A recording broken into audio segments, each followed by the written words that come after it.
Coach, it's pretty simple to sum this one up. Free throws. Well, I don't know if it came all the way out or not, No, but it didn't. You started, but yeah, you stopped. yeah. Well, hey, we knew we had it all the time, huh? Yeah, always. Well, I, Hold on, one time. Let me okay. pull that just I'm a second. sorry. All right, that's good. We're What good. were we? 15 for 27, I guess. What were we? 15 for 27. Yeah. Yeah. But that's we were playing hard. When you're playing hard and in an intense game like that, and I mean we just missed them. But credit to them. What did that kid have? 28. I mean he didn't miss a shot. He didn't miss I many. mean, and some of those shots were tough shots. But we talked about it. You know, watch film. We knew that we would get a lead. Yeah. But we also, me and Hayden also talked about, it seemed like Casey Smith always hit the big shot. If we can get Casey at our place when we was up 16 or whatever, if he would have missed one of those shots, we get the rebound and go score it, the game's over, But some kind of way he always hit those shots. I mean, that's a credit to him and I guess his hard work that he put in and the ice in his veins. Coach, it was 70-59, 11-point lead. I told Mark, I said, we're not out of the woods. We just knew they were going to make a run. They did. Give them credit. But at the end of the game there, in the overtime particularly, our guys, two big stops. Zay knocks the free throws down. We had a stop before that. Then we get another stop, and then we get the dunk by Roderick. You know what? This game came down to just a very few possessions at the end. And I told Mark coming up it's going to be a two-possession game. Wasn't far off from that. It wasn't far off from that, and I wish and you didn't have to tell me because I knew it too. Yeah, exactly. We talked about it. Yeah, when Randy and I we got some battles, but how about I almost had a heart attack when Cam threw that lob. At the end of the game right there, we missed that dunk. They get and go down hit a three, and then we sit there, crying or whatever. But it's all good. It made for an interesting ending. We get to now go spend some of Roger Knight and Brentwood's money, get us a hotel room, go get something really, really good to eat, and get ready for tomorrow. Coach, let's just, we always call it like it is, you and I. The other day, Rod Brown didn't have his best ball game. Probably played one of the, I'm going to say, least effective games. I hate the word bad. Least effective games he's had all year. He came back tonight. He was the difference early. He was the difference late. Yeah, if he don't get in foul trouble, we may win this thing going away early in the game, But, and it's, like you say, we always tell it like it is. I text Rod, the other night, and it was about, I guess, 2:30 in the morning, after I finished eating some Cheetos because I couldn't sleep, and I text him and said, man, look, just relax and play. I said, the most disappointing thing that I'm most disappointed with you about the other night is you didn't like you was having fun. I mean, I don't care about going 1 for 7. I don't care about making mistakes, but let's make it having fun, and enjoying it and trying to get through, the bad moments and all that kind of stuff. And he texted me back, I got you, coach. And, one of my sayings is, don't get me, you get you. Yeah. He texted me back and said, well, I got me, coach. I said, this team needs you, man. If we're gonna go fulfill these ultimate dreams we had, this team needs you, to be you and have fun. Chris, down the stretch, Tay with some big baskets. One time there, I mean, he shot it and I was cringing because the guy was on him and he got it to go down. That was huge, huge shot. Hey, and that's one of those shots that the coach, when he's getting ready to shoot, you screen, that's a terrible shot. I thought and then when the it same go thing. in, you like, great shot. I mean, but he had like 8. I was looking, he had 8 turnovers. And I get mad with him because I want him to play perfect games because I know that he has that in him. But I'm also looking at what he played 41 minutes. Yeah. So he probably, was a little tired, and made a few mental errors, down the stretch or whatever. But still, no, we don't win that game if you don't make that shot, or whatever.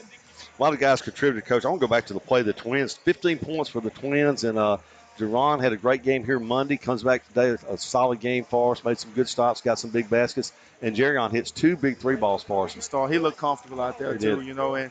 And I always talk about how confidence is a fragile thing, and right when we took the lead, I was getting ready to get him back in the game, and then they made their run, and then I took him out because I just matchup reasons and all that kind of stuff, And how about, it's so funny, we pounded inside, and get them all in foul trouble and foul out. That almost hurt us. It did. It did. Because now they got 5 guards out there, who can all dribble, pass, and shoot. Because if they got one true post player in the game at the end, I would have went zone. Yeah. I would have went zone. But if we go zone and they got those 5 guys out there, now they got 4 3-point shooters around the zone. And I looked at Hayden. I said, "What you think about zone?" He said, "No, no."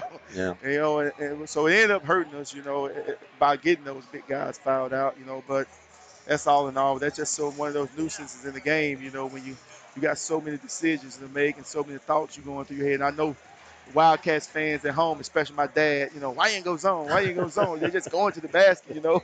Well, I didn't want them to hit a 3 and go up 1. Yeah, I agree. I didn't mind trading twos with them. As long as we were trading twos, I was okay with it. But they hit a 3 and go up 1, and then we get that big gulp in our throat, and then it comes to a, you know, as a score, if you look up at that clock and you're tired, you know, that shot you take is a little easier than when you're down 1 or whatever. So that was the decision behind that, to kind of stay man and just try to trade twos with them. Coach, on this journey, another one of those things y'all talked about will be Thursday night, tomorrow night here, you know, getting a chance to play for the state title. Yeah, our second one in, you know, a second chance playing for it in 3 years, you know, which is special. You know, last year we lost this game, you know, to East Mississippi, but we got a chance to go home and rest up and get ready for the regional championship, you know. But you know, these guys, man, these guys are, you know, or something else, you know. And I was telling my buddy here, Carlos Funches, you know, he was watching halftime of the girls' game with all their antics and all that. I said, trust me, I've been waiting all year for us to lose a game so I can blast them about some of the stuff that they do. So I can blast them about some of that stuff they do, you know. But but it look like, you know, I'm still waiting on it, huh? Tay Hardy with the 3 spins, you know, I'm ready to blast them, you know, when we lose a game. But don't look like I get a chance to blast them, you know, for at least one more game, you know. So I'm proud of them, and that's what I'm going to go tell them in the locker room. Coach, I'm going to get a word here with Roderick Brown. I know the other day whenever I was getting ready to interview, you said make sure I tell Kelvin he didn't play good. I'll tell Rod the same for you. Well, don't mess with Rod too much. You know? We kind of got him back right mentally, you know, just tell him how happy I am, and, you know, ask him about the text, you know, so he can say, look, Coach, only reason why I played good. There you go. Coach, good job. I appreciate it, man. I appreciate it. We got one more to go. Huh? Yeah. Well, we got another one to go tomorrow. Don't leave. All right. Go Wildcats. You got to end it that way. Rod, Monday, I said it the other day. I said you weren't yourself. You didn't play the way you normally play. Coach said he sent you a text about 2:30 in the morning. He was up eating Cheetos and said, hey, come ready to play, relax. And, boy, did you ever relax today. You were the difference early. You were the difference late. That's exactly how it went. I ain't played as good coming out yesterday's game, and I told Coach I'm going to do better. I'm going to bring the energy. When I go, the team, you know, they go too. So I just thought if I bring the energy, the team going to go along with me. Rod, they pushed us to the limit. They got a good ball club. We knew that coming in here tonight. No surprises by that. Even with the 11-point lead late, I had a feeling that y'all guys probably didn't think this way, but I said they're probably going to make another run at us, and they did. But resilience at the end of the game, plays by you, plays by Tay, a couple of big stops by Zay and Cam on the block down there, and we got the win. Huge win here for your team. It's a game of runs. Yep. They made their run. We told them all we got to do is settle down, play our game of basketball. As we've been doing all year long, and that's what we did. And coming out late, it was a team effort. The team played well. We needed every possession really mattered in their possession. We was up by 11, but it really didn't feel like it. You know what I'm saying? We couldn't relax. You know, we had to keep it. You know what I'm saying? Keep getting the lead up. Rod, great job. Look forward to seeing you tomorrow night in the championship game. Yeah, thank you. Roderick Brown.